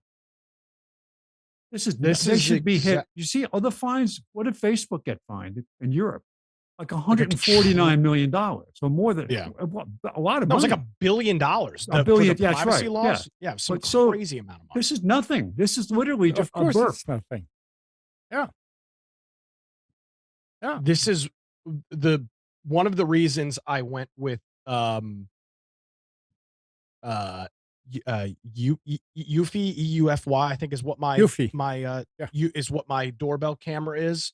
And the reason for that is the data is stored locally. The hub that you plug into the wall that connects it to the internet has an SD card slot. So that stuff is all stored locally on the SD card. It is not. Now it's accessible via the cloud through their server, but the data is stored locally. So if you pull out the SD card, the data's gone. All of my Wise cameras have SD cards in them, so it'll overwrite, but it'll hold. I'm not sure Yeah. how much, depending on how I set up the trigger. Yeah. I only have stuff is one stored that's in the got their cloud because I got basically a free license to use one. I had the doorbell was the only one that I actually saved on their cloud. Speaking of webcams and home automation and Eufy specifically, there is encrypted It's SCRYPTED. Scripted is software that is designed to basically feed up from any. They have like plugins for tons of types, any type of webcam, and hook it up to your smart home, whether it's Apple TVs, Amazon, Alexas. So if your camera doesn't necessarily have a way of hooking up to that, scripted can do that, but it can also do more things. It can do AI object recognition on the feed that comes from a dumb smart camera, IP camera, and stuff like that. So um, a way of disconnecting from these server-based systems, having them do less for you, just just pass the image, a way to store it locally for your archiving needs and all that, and for doing automation on the video. This is a tool that I've recently discovered, and probably very relevant to us over here and maybe to our audience. So Hmm. SCRYPTED, scripted. Yeah, very interesting set of tools there. I've got a question for you, Gal, before we get out of here. Um, I've talked about this multiple times. I'm just so lazy I haven't done it. I need to connect my Amazon Assistant to Home Assistant. And there's two Yeah. ways you can do it. You can either go through and follow a guide using some sort of API or something and do it that way, or you can pay a monthly subscription to a cloud version of something. Have you done either or? And what was your, or do you know anybody that has, and what was their Yeah, experience? yeah. First, I set up so the paid version is Mhm. basically the same as the non-paid version. Just instead of using the thing about the non-paid version, the one that you can do for free, is you need to interface with the Amazon ecosystem, the Alexa ecosystem, as a developer, Yeah. and it requires going through a bunch of steps. Mhm. The alternative is using Nabukasa. Nabukasa is Home Assistant's own company. So Home Assistant started as a hobby project, and at one point it became a full-time job for a bunch of people, a core of 3 people at the beginning, and they created Nabukasa, which was a company entity around the developers.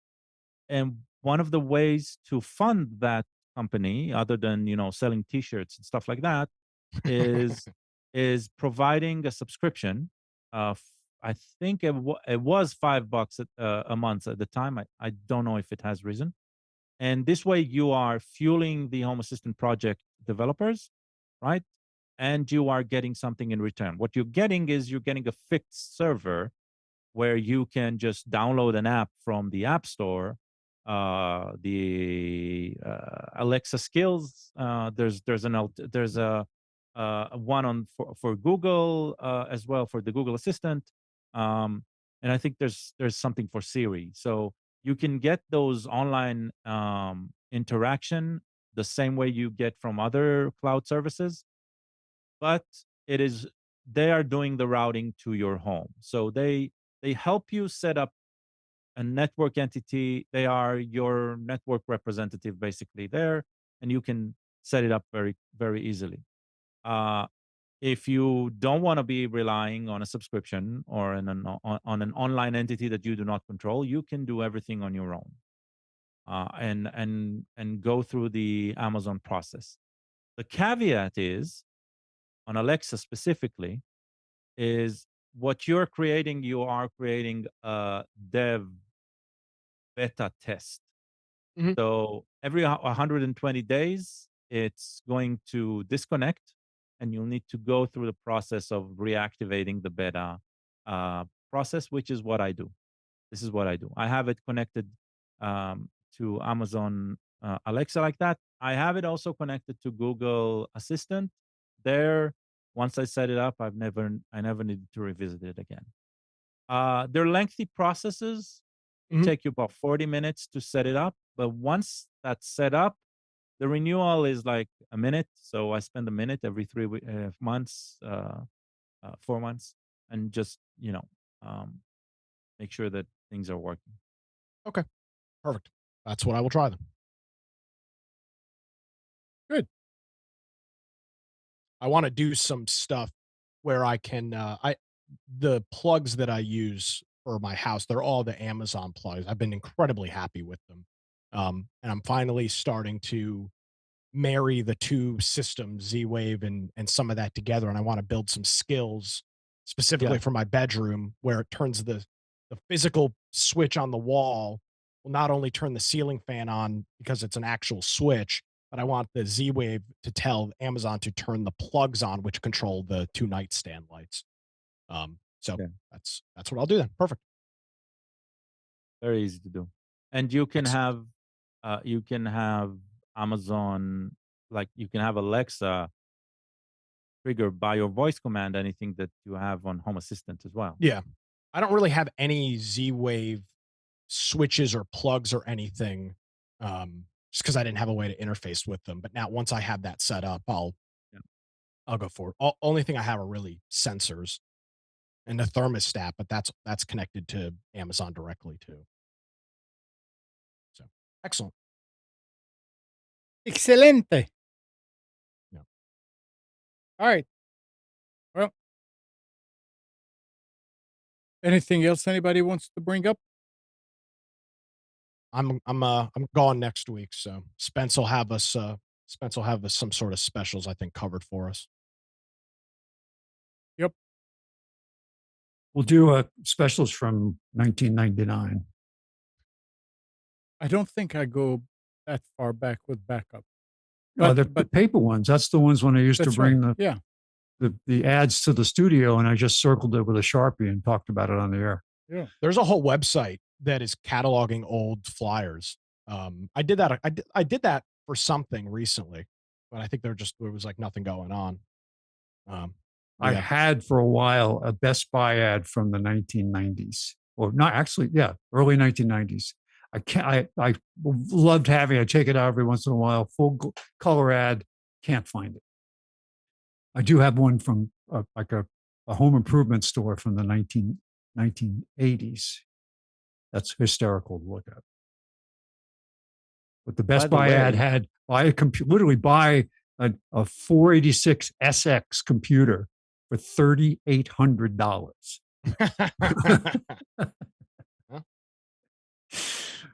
by the way, speaking of the past, yesterday or no, 5 years ago, I joined the show. June 3rd, Wow. 2018. Damn. Yep. Wow. No. Nice. I think I joined in 2014. 2013 or 2014 for me, I think. I don't know. Go into the Wayback Machine to go back to the Computers 2K Now original. I don't know how far back. Yeah, I put it in my for- calendar every 12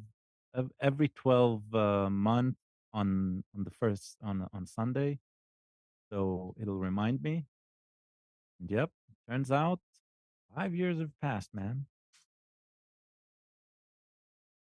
Look how far we've come. You've got Amnon using Plex and Home Assistant and all of that in a 5-year Well, period of time. he has Home Assistant installed. Let's Yeah, not go right. so far as using.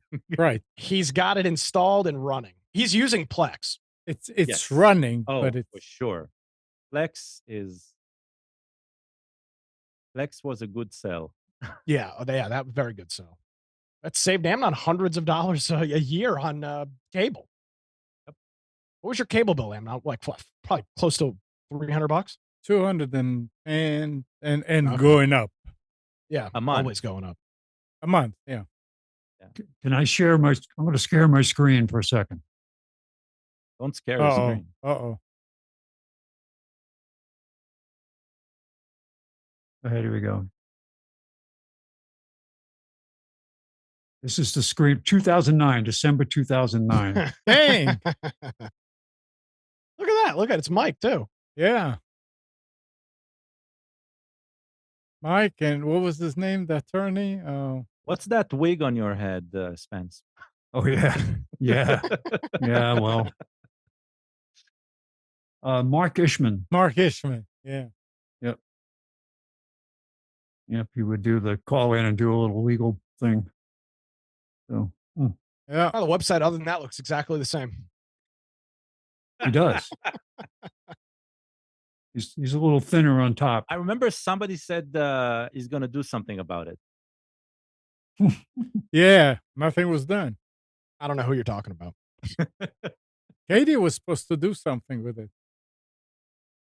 Right? First of all, Nick already has a mock-up that I have needs a some mock-up. work. I just can't get any of Amnon's weird PHP scripts to run in anything on HTML5. Nothing. The stuff just doesn't transmit. What do you mean? None of it's responsive. It's all fixed stuff. We'll Yeah. need to talk about it. Yeah. Let's talk about it. Yeah. All right. Goodbye. Anything else?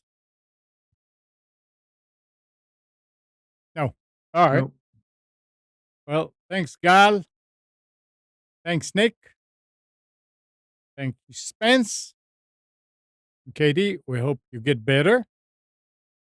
And good morning, Kathy, Hannah, Nabil, Mac, Norm, Katie and Donna, Dina, Mati, Eleanor, Sarid, Yaakov, and Yael. Thanks, everybody, for tuning to Computers 2K Now. We hope you enjoyed and maybe learned something from our time together. Remember to practice safe computing. Back up your hard drive, update your virus scanner, and change any same password where you use them. If you use the same password in 2 different places, change it. Do not do that. We'll be back here next Sunday at 9, but you can always reach us at computers2know.com. And Monday through Friday, 6 to 9 a.m., Nick is on Wilmington's 980 The Wave and on 107.9 FM. You can tell your Echo device to play 980 The Wave. Or you can go afterwards to the recordings at nickcraig.com. And Tuesday, 7 p.m., Nick and Brian do the Infection podcast. That's for survival games, gaming news, and some political commentary on Twitch. So Tuesday evening, 7 p.m., twitch.tv/Infection Podcast. We'll be back together next Sunday. Have a great week, everybody.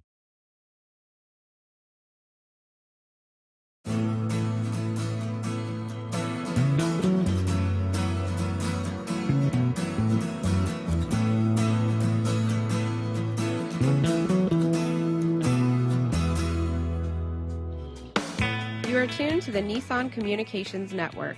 If you tuned in too late, you can always watch each program in its entirety or download an MP3 audio file of it in the archives section at nissancommunications.com.